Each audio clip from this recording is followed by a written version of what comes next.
turned out to be incorrect, excuse me, because they were all believing that that line was going to continue to keep going up. What happened is New Yorkers, Americans, changed reality, literally changed reality. They literally changed the path of the virus spread and reversed the spread, and that's what the closed-down procedures did, that's what the masks have done, that's what the socially distancing has done.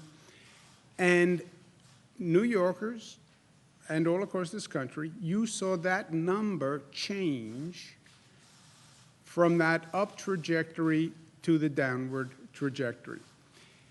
That shift in the trajectory reduced by about 100,000 the number of New Yorkers who would have been hospitalized.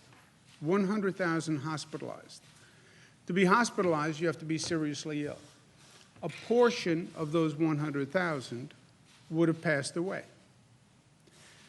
So all this inconvenience, all this turmoil, for what? To keep 100,000 people out of hospitals. That's for what? And the 100,000 people into hospitals would have overwhelmed the hospital system, would have been chaotic. That's where Italy was. And a number of those 100,000 would have died. So remember that context. And not just for the retrospective, but for the prospective. Our past actions changed the past trajectory. Our present actions will determine the future trajectory. It is that clear. It is cause and effect. You tell me what we do today, I will tell you the number of people sick tomorrow. So every day we get up, every day everyone says, oh my gosh, I have to do this again. Yes, but what you do today is going to determine the number of sick tomorrow. And New Yorkers have continued to do what they have to do, and you see that number of hospitalizations dropping. And that is all good news. And that is a credit to the community and the social conscience and the responsibility of New Yorkers. The question now is, as we're on the decline, how fast is the decline and how far is the decline? How low will the number actually wind up? Right now, we're at about 1,000 new cases per day, okay, in the 900s. 954, 933, 970, 973. That's 4 days. The day before that, it was 1,076.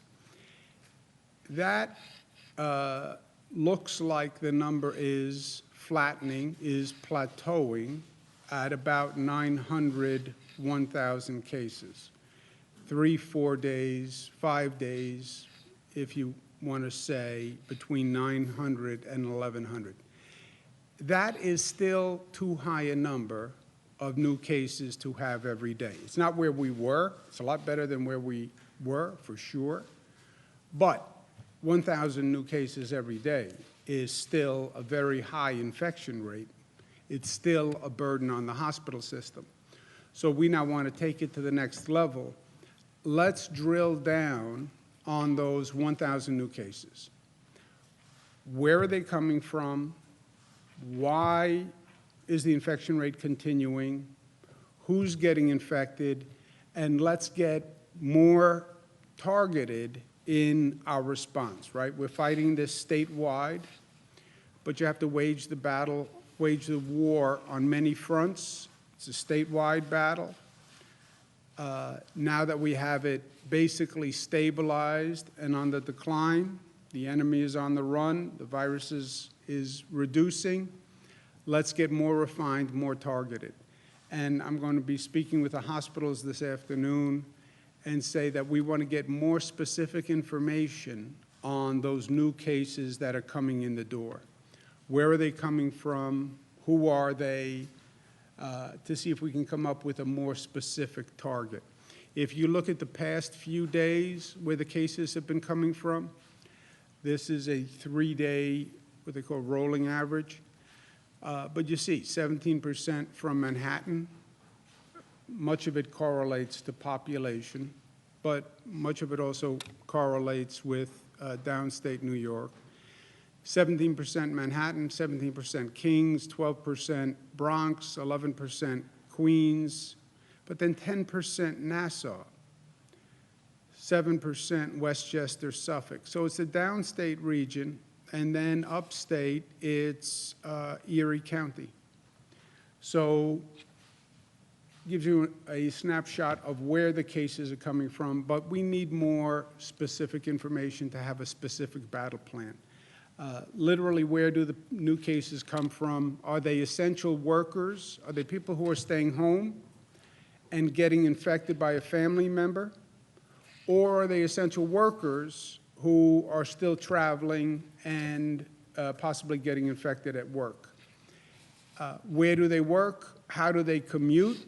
Is this a question of getting infected on public transportation? We just announced new subway buses, Long Island Railroad, Metro North protocols. Where in the state are these people who are being transferred from a nursing home? What's their sex? What's their age? What's their previous health status? What are the demographics? Let's get more specific information from the hospitals to see if we can come up with a strategy that is more tailored to the reduction of these 1,000 cases per day. The number of deaths, 289, lower than it has been, but still tragic and terrible. And all the good numbers, all the good news, for me, every day, this number just wipes that all away. We announced a statewide policy for our schools. We did it last March 18th. We said that we were going to close schools all across the state, K-12 and higher education schools. We waived what was called the 180-day requirement, which was a state regulation that schools had to have 180 days of teaching. Schools then transferred to distance learning programs, meal delivery services, child care options for essential workers. That has actually worked out well, not perfectly. We had to do it in a rush, but there are lessons that we can learn here that could change teaching going forward and teaching in these types of situations going forward. But it did work